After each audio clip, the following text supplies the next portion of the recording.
thrown me. You didn't know there were choices like that.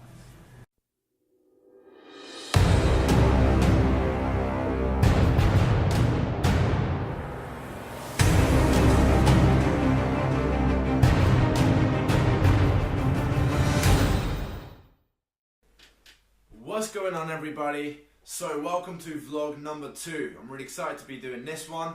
The feedback from you guys on the last vlog was really cool.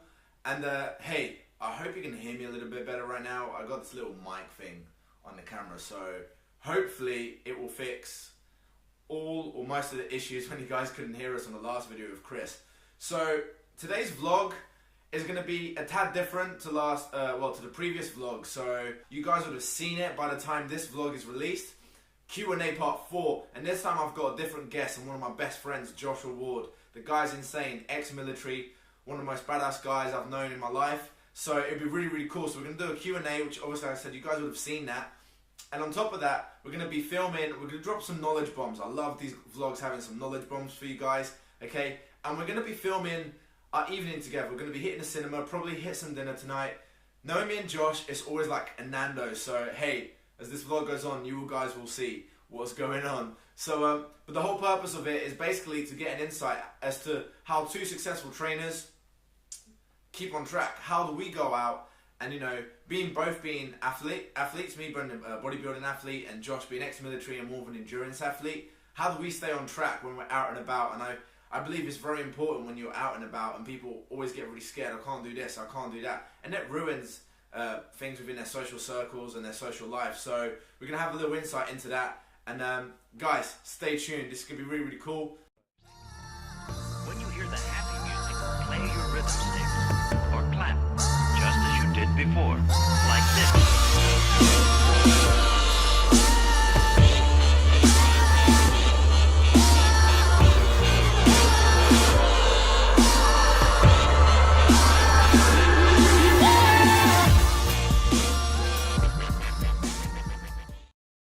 Josh, we're just here pre-Q&A and we just come into Greenwich Market, one of the best places for food from all over the place. You've got Chinese, you've got Thai, you've got Indian, Portuguese, Spanish, you name it. So I'm just going to let you guys just see this. So hey, Josh. Hello. All right, please. Oh, you've completely just thrown that. Oh, you've thrown me. Do I want to have a mix? I was deciding on that, and now I can pick and choose. It's like a multiple choice. If I can pick a mix shop, alright, if I go for that, I'm going to have some of those pad thai veggie noodles. That one, not really. But what we got here. I tell you what, let's just stick with that. Yeah. I mean, what? I can have that and then a little bit of that. You can have to half whatever you like. Half and half. So what are we going for here, dude? So it's going to be the chicken and cashew nut, which is always a winner. Then I've got a little bit of the... Is it this one? No, this second. That's not it. What is the name of that? Penang. Curry. The pork panyang. Yeah, I can't say it, but that one. Oh, look at that. That's amazing. How much are you? Alright guys, so as I mentioned earlier on in the vlog about food, me and Josh just went and decided on Thai, right? Right, sorry. Carry on. She was hot apparently, so... So do you want to tell people like what we've decided to go for? I was distracted. Where did you get to? So basically we've decided to go for Thai. He is distracted by the Brazilian lady, as you do. So basically, like, we've gone for the Thai, so what do you want to tell people in terms of making a conscious food choice of what we've decided to go when you're out and about in a place like Greenwich Market? Making a conscious food choice. Alright, so... We're going to go this way. We're going to try and cross the road, not get killed, and run. Okay. I mean... Alright. If you were naturally one of those people that's going to go for, like, the bad stuff, okay? Like, you're going to go for the burgers, the chips, the fries, you know, pizzas, all that stuff, then it's going to be harder. But I think most people know what is generally good and generally bad these days. It's just that where people slip up is they go for like the snacks which are really full of sugar. So like, you know, we know that if we want to go for a healthy snack, we'll grab something like I don't know, some nuts or some Yeah. fruit. Or protein bar. Protein bar, right. Whereas I think it's so easy, especially if you're in the office environment, and I found this when I worked in the office, is that people like bring around the biscuit trays, they bring around like the boxes of chocolates, there's always something going round, and you can, without even knowing it, you devour like 5-10 of those, like at half And a the day. calories add up very, And the very calories quick. add up super quick, you know. So that's where I think a lot of people slip up, because the main meals aren't actually that hard to kind No, of get that's true. down. You know, it's easy to just make a little alteration, and instead of going for, you know what, I'm going to go for cereal in the morning, which is crown full of sugar. Just go, you know what, I'll just switch to making porridge, as easy to make, you know, like True. a couple of minutes in the microwave, which is 10 times better for you. Yeah. And then one of the things I found that with like my clients specifically is like, oh well, Josh, I don't have time to eat like throughout the day. You know, I barely get a lunch break, which is, you know, pretty much the case in The London. case in most a lot of places, yeah, places. 100%. So that's where the prep comes in, you know. Like I cook probably like 3 times a week. And I Okay. always cook ahead so that I've got stuff that I can easily heat So up. creating a habit basically Yeah, to stay on track. So Yeah. you're creating a habit Yeah. by cooking at home, and once that habit is then created, yeah. you're more likely to stay on track as opposed to, you know, most people have the habit, as we're saying, you know, you go to work and the tin of biscuits are open and you're like, damn, that Jaffa cake looked good, you know, so Well, they are good. they are good. And there's like, I'll show you how to eat a Jaffa cake. Like, there is a very, very good way to eat one. But that aside, yeah, it is planning ahead. You know, I cook on Sunday and I cook enough to last me until say Tuesday. I cook again on Wednesday, last me until Friday, and then again maybe I'll then eat out on a Saturday for my cheat meal or order Boom. something like in like a Okay. takeaway. There's nothing wrong with that once a Pizza. week.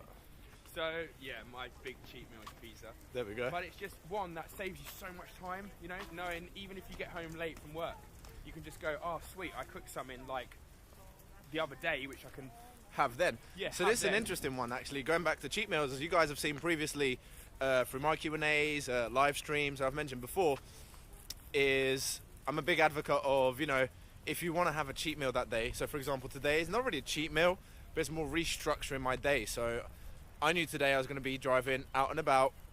I knew I was going to be with Josh, and we hadn't seen each other for long ass time. So been a our little while. thing has been way too long. So we like to go out and get food. So I like to restructure my day in a way that, okay, I know most meals, if I'm eating out, especially like as we just did in Greenwich Market, it's going to be very high carb. We went for Thai, so there's going to be some pretty damn high fats up there. Yeah. And protein is going to be, it's not necessarily going to be low because I opted for chicken and pork. You opted for all chicken, right? no, chicken and pork. Oh, chicken and pork. Yeah. Okay, so, you know, pork is naturally a fatty meat, so our protein content is not going to be humongously high. So then I've restructured my day in a way that my protein content would have come mainly in the morning, and then my carbs. Try not to tread on dog poo right there. You just Damn. saved you with a shit step. You definitely just saved me. So I'll restructure my day. So how would you go about? I mean, would you do the same thing, or how would you go about if you know you got a day like today, or you have a cheat meal? You know, would you restructure your day, or would you kind of how do you do that? Okay, so today, I mean, for example, I know that I have still got to train, so I know that I can still get away with eating a little bit more carby stuff right now. Sweet. I mean, yeah, as George has said, what we have got is probably a little bit on the fatty side. Yeah, and carbs. Definitely getting them in. But because we haven't, or I haven't trained yet, and I'm still going to train, then it's going to be alright for me to eat a bit more now, and then I'll come to use most of that when I work out a bit later on. The fuel, definitely. So pre-workout fuel, definitely a big one. Yeah. Then for afterwards, that's when I'll pay a lot more attention.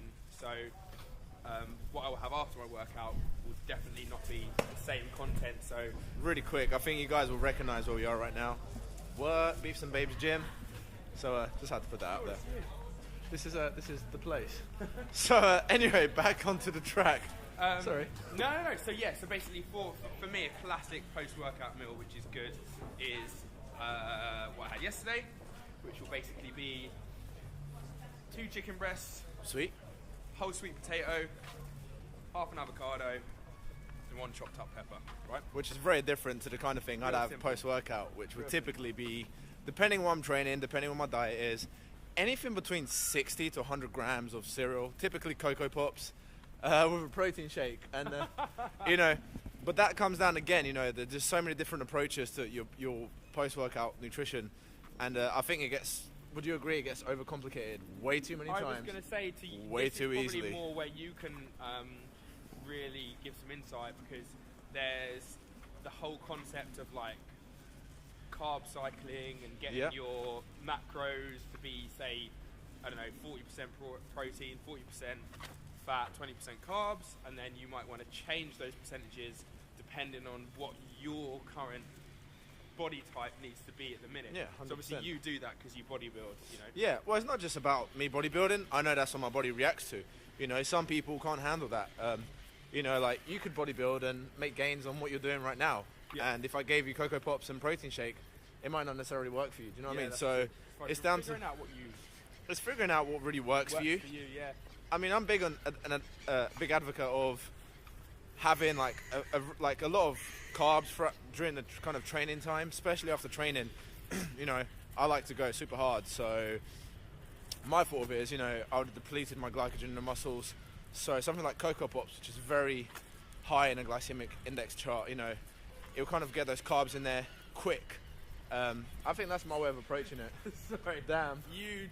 That is amazing, because like Cocoa Pops Cocoa Pops. post-workout. Post-workout. Who would have known? Who would Exactly. For those of you that follow my journey as know? an For those of athlete, you that are having Cocoa Pops for breakfast, have it wait till post-workout. you've had a workout and then have your Cocoa Pops. There you go. We're about to go into Costa, so and get ready for this Q&A. Yes, we are, 100%. I hope they don't mind us eating our Thai in there, but we're going to buy a coffee, so it should be all right. We're going to sneak it and eat it around the corner. Oh, there's a lot of This is all a no-no, guys. lot of choice in that. It's whether you want. It's like the old analogy: glass half full, or glass Half half empty? empty. Yeah. So you go for the coffee first, and then the chocolate after, and that is a mocha latte. And this one, cut it out. We're not having chocolate. Would you go for the chocolate first and the coffee after, and have a normal mocha? What would you go for? I would go out. You've thrown me. You didn't know there were choices like that. I would go for a normal mocha. Hello. All right. Sorry, How you I'm feeling in for the this middle of Q&A? it. I'm so pumped. Got my notes here. about it Everything already. we're going to talk about. There's obviously going to be new bits to come in when the questions start flying in. But for now, I'm ready. I'm excited because this is the first live stream I've done. Yeah, it's going to be a lot to talk about. It's going to be a good one. Excited. Look at my pail of coffee as well. The size of that. Comes in pails. We're about to get ready. Finished the Q&A. It was really good. However, we had an issue and connection kept breaking down a little bit. We couldn't get it on Instagram Live, but in life you're going to deal with these problems. So I thought I'd edit this into the vlog, film it specific for the vlog. We covered I thought it was a really good topic, which was regards stress. So we're just going to quickly just do a 2-minute kind of just talk about how to deal with stress. So we covered on stress is basically meditation, therapeutic ways of kind of dealing with it. So we're going to go into it real quick. If you missed the Q&A and if the connection mystics is horrendous, regardless. So what do you want to add in there, dude? So I'm just consulting the old notes. The old notes. So yeah, basically coping with stress. Right. Okay. So yeah, the number one thing which we both agreed on and that we both practice is that another thing that we both agreed on. Oh, look at that! Where did that come from? No, is that it's all about meditation. That it's all about practicing meditation consistently. And we were saying how just Things whether that make you do happy. it in the yeah. So okay. Meditation, just quickly, we'll smash that first of all. We do meditation daily. I do it at night time before bed. So Helps do you it- sleep. It just yeah. helps, like we basically mentioned on it, how if you're way too wired up, especially at night, a lot of us Nighttime, pay yeah. attention to our phones way too much. So if you're too wired, a way to deal with the stress is put something that's therapeutic, like a meditation kind of way, to really just help you just zone out, just relax the brain a little bit. I'd say. 100%, yeah. And I was also getting like in there that I meditated on the train the other day in rush hour. Which He fell sounds over. Really He was so bizarre. relaxed. He felt. Just joking. I could have done that. It was it was a rocky train. No, but yeah. So rush hour, classically one of the most stressful times of the day in London, if not anywhere. I thought I'll give meditation a go on the tube. And 5:30, and between about 5:30 and 6 o'clock, I had like a quick 15-minute meditation. Just put my headphones in. I use a meditation app called Headspace, which is great. You just download it and it just guides you what to do. We can link that in. Finished into the and vlog, felt amazing afterwards. You know, came off the tube. You know, in rush hour. He was on a high, like he was like loving life. Hey everyone, you know, high five on the escalators. How are you doing? You know, and everyone's like, oh, get out of the way. But definitely. That aside, meditation, whether you do it in the morning to set off your day, or at night to relax, lunch break, or at night to relax. The other one we covered was obviously doing things you like. So meditation doesn't necessarily have to be listening to something. Yeah. It can be like a way of like I mentioned. Basically, I like going for a drive. Either putting music on, listen to pod. To me, in a way, that's therapeutic. I like playing music. But typically something that's going to switch the mind off. So I say podcast, but that's more like my knowledge bomb time. But you know, I might put some music on, or I might just have no music and just go for a drive. I have no idea where I'm going. And that's, you know, or even going for a walk, something that's going to switch the mind off. I mentioned in there, like, I have a day of the week, typically Sunday, where I switch the phone off completely. That's really good. And that's just a way to just switch off. I'm not wired onto a screen all the time. I think nowadays, you know, and it's really stressful on the body, just constantly wired onto a screen. So, you know, just switching the phone off. And then another one we mentioned in there was, it's a really big one and harder, like easier said than done.